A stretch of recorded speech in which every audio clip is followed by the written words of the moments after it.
एक जरूरी मुद्दे का सच आपके सामने रखने के लिए इस मंच पर हूं, क्योंकि जिसको मां गंगा ने बुलाया था उसने उस मां गंगा को भी नहीं बख्शा।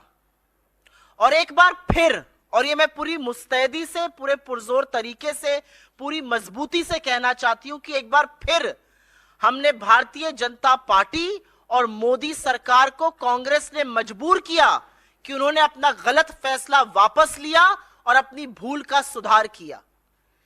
यह बहुत बड़ी बात है कि कांग्रेस ने जिस चीज का विरोध किया था, कांग्रेस ने जिस चीज पर मोदी सरकार का पर्दाफाश किया था, अंततोगत्वा मोदी सरकार को घुटने टेककर वो निर्णय वापस लेना पड़ा। और बात गंगा जल पर 18% जीएसटी की है। ये धर्म के नाम पर इतनी अनिवार्य चीज है जो हर पूजा पाठ में, हर चीज में इसका इस्तेमाल होता है। जब पता चला कि इस पर 18% जीएसटी लगेगा तो कांग्रेस ने इसका विरोध किया।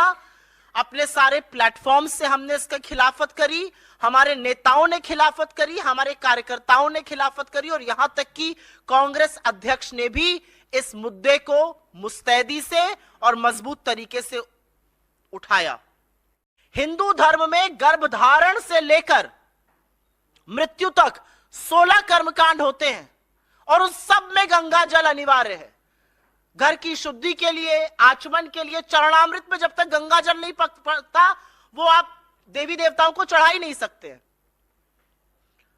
तो इन सब चीजों में गंगा जल अनिवार्य है। और सरकार की प्लानिंग तो ऐसी थी कि इस पर भी टैक्स वसूली करी जा रही थी, इस पर भी 18% टैक्स श्रद्धालुओं से लिया जा रहा था। कांग्रेस ने जब इस मामले को उठाया, इनके सच का पर्दाफाश किया, इनका भांडाफोड़ किया, तब जाकर कहीं पर इन्होंने वो टैक्स हटाया। और मैंने आपको ये सारे तथ्य कागजों के साथ दिखा दिए हैं, अनाउंसमेंट्स के, जीएसटी ऑर्डर के, और फिर कैसे विथड्रॉ किया गया। नवरात्र चल रहा है, बहुत पावन पर्व है। 9 दिन देवी के 9 रूपों की उपासना की जाती है। अलग अलग मान्यताओं से मनाया जाता है, अलग अलग रीति रिवाजों से मनाया जाता है। कहीं पर माँ का मायके आना, तो जैसे बेटी घर आती है हर्षोल्लास होता है, वैसे आपको बंगाल के पंडालों में प्रतिमा और पंडालों में दिखेगा। कहीं पर रात भर गरबा और डांडिया किया जाता है, कहीं पर व्रत उपवास किया जाता है, कहीं पर गोलू सजाया जाता है। लेकिन 9 दिन उपासना मां की जरूर होगी। तो इस बार जब उपासना होगी और गंगा जल पर जीएसटी नहीं देना पड़ेगा, तो श्रद्धालुओं के मन से हमारे लिए आशीर्वाद और आशीष जरूर निकलेगा। और उसी आशीष का परिणाम है कि हम इनके हर झूठ का भांडाफोड़ करते रहेंगे, क्योंकि यह सच की लड़ाई है और सच में ये हमेशा हमेशा झूठ बोलने का काम करते हैं। तो आपके सामने ये तथ्य लाना जरूरी था। थोड़े दुख के साथ ये बात ये भी कहती हूं कि ये इन्वेस्टिगेशन, ये फैक्ट चेक तो आप कुछ साथियों को करना चाहिए था, हम लोगों को करना पड़ रहा है। लेकिन कोई बात नहीं, बहुत सारे लोग हैं जो ऐसा काम नहीं कर रहे हैं। आश्वस्त रहिए, हम ये काम जरूर करते रहेंगे और सरकार का जो असली चेहरा है उसको बेनकाब करते रहेंगे। और असली चेहरे में धर्म के ये स्वयंभू ठेकेदार धर्म के नाम पर सबसे ज्यादा लोगों को ठगते हैं।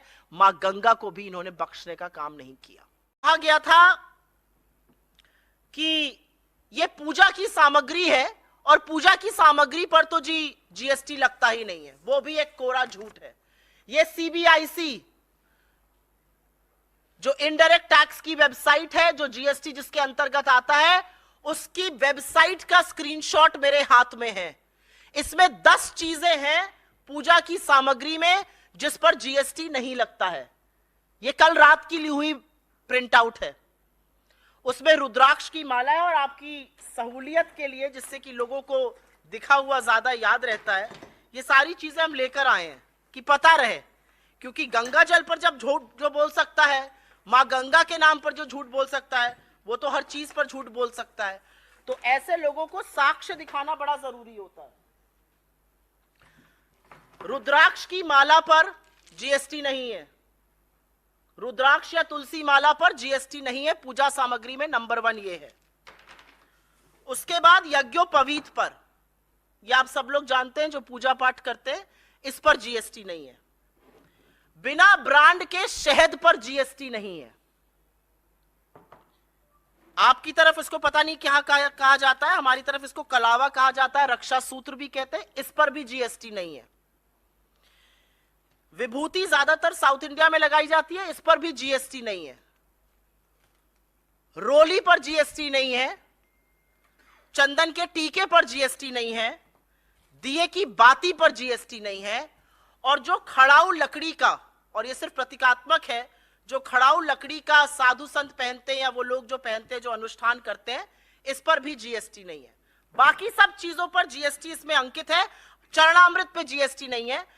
अभी तक इसमें गंगा जल का कोई विवरण नहीं आया है, ये मैं वेबसाइट से जीएसटी की लेकर आई हूं। नील जीएसटी इन 10 चीजों पर है जो मैंने आपको दिखा दिया, गंगा जल का इसमें जिक्र नहीं है। तो ये जो झुट्ठे और महाझुट्ठों की फौज है, इनसे जरूर पूछना चाहिए कि जब हमने आपकी पोल खोली तो आपने बोला गंगा जल पर जीएसटी नहीं लगेगा, नहीं तो इस गंगा जल पर भी आप 18% टैक्स लगा रहे थे। अब आप सोचिए कि जो धर्म के स्वयंभू ठेकेदार हैं, वो सबसे ज्यादा धर्म के अनुयायियों को ठगते हैं। आपकी जानकारी के लिए बता दूं कि आपके द्वार गंगा जल योजना 2016 में मोदी सरकार ने शुरू की थी। इसका एक उद्देश्य था कि गंगा जल सहूलियत से मिले लोगों को, और दूसरा डाकघर की आमदनी बढ़ाना था। और डाकघर अधिकृत थे कि वो गंगा जल बेच सकते थे, और इसीलिए 250 मिलीलीटर की गंगा जल की बोतल 30 रुपए में बिकती। और जब सरकार का निर्णय आया, सरकार ने आदेश दिया, तो वो 30 रुपए की बोतल 35 की हो गई थी। ये मैं जबानी जमा खर्च नहीं कर रही हूं। 2 ऑर्डर, एक 8 अगस्त को ऑर्डर निकला था और एक 3 अक्टूबर को निकला था, जिसमें गंगा जल पर 18% जीएसटी लगाने का आदेश था। और अगर मेरी बात पर आपको यकीन ना हो तो प्रत्यक्षम किम प्रमाणम, ये इंडिया पोस्ट का ट्वीट है। ये सारी चीजें हम आपके साथ साझा करेंगे, क्योंकि सच को दिखाने के लिए ज्यादा मशक्कत नहीं करनी पड़ती है, और झूठ जो बोलता है उसको बड़ी मेहनत करनी पड़ती है, फिर भी झूठ ध्वस्त हो जाता है। ये इंडिया पोस्ट की एक ट्वीट है 18 अगस्त की, साफ तौर से कह रहे हैं कि 30% प्लस 18% जीएसटी पर आपको 250 मिलीलीटर की गंगा जल की बोतल मिलेगी। जिस दिन हमारे अध्यक्ष ने ये मामला उठाया और भाजपा के लोगों ने बिना पलक झपकाए आदतन झूठ बोला, उस दिन का इंडिया पोस्ट का ये पे ऑर्डर है। उस पर साफ तौर से अंकित है 30 रुपए की बोतल और 18% जीएसटी। ये इंडिया पोस्ट की वेबसाइट पर ऑर्डर करते वक्त हमने स्क्रीनशॉट लिया। तो जब कांग्रेस ने यह मुद्दा मुस्तैदी से उठाया, हमारे अध्यक्ष ने उठाया, हम सब लोगों ने उठाया, तो इस झूठ से बचने के लिए सरकार ने फटाफट आनन फानन में पहले तो इंडिया पोस्ट से 18% जीएसटी गायब कराया और लिखवाया इस पर जीएसटी नहीं है। लेकिन यह बाद में हुआ, पहले 18% जीएसटी यहां पर अंकित है। उसके बाद एक ऑर्डर इशू किया गया, ये वो ऑर्डर की कॉपी है, इसको भी हम साझा करेंगे। ये ऑर्डर 12 अक्टूबर का है, जब कंट्रोवर्सी चल रही थी, और इस ऑर्डर में साफ तौर से कहा गया है कि 8 अगस्त और 3 अक्टूबर का ऑर्डर विथड्रॉन माना जाए, गंगा जल पर जीएसटी नहीं लगेगा। इसका मतलब पहले गंगा जल पर जीएसटी लगने की जिस ऑर्डर की हम बात कर रहे हैं वो निकल चुका था। 30 रुपए का गंगा जल 35 में बिक रहा था, और ऑनलाइन अगर आप इसको खरीदते कहीं बाहर से तो 125 रुपए का 250 मिलीलीटर, 2 बोतलें लेते तो 210 की, और 4 लेते तो 345 की जीएसटी लगकर बिक रही थी। ये असलियत है। सरकार ने आनन फानन में अपना ये निर्णय बदला।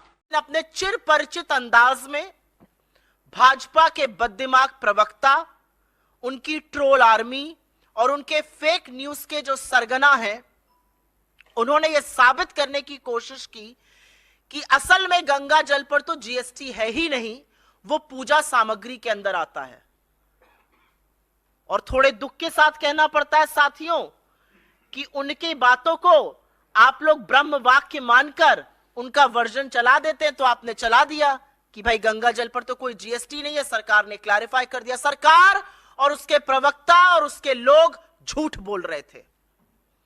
गंगा जल पर 18% जीएसटी लगाया गया था, और यह कहना कि नहीं था, यह कोरा झूठ था।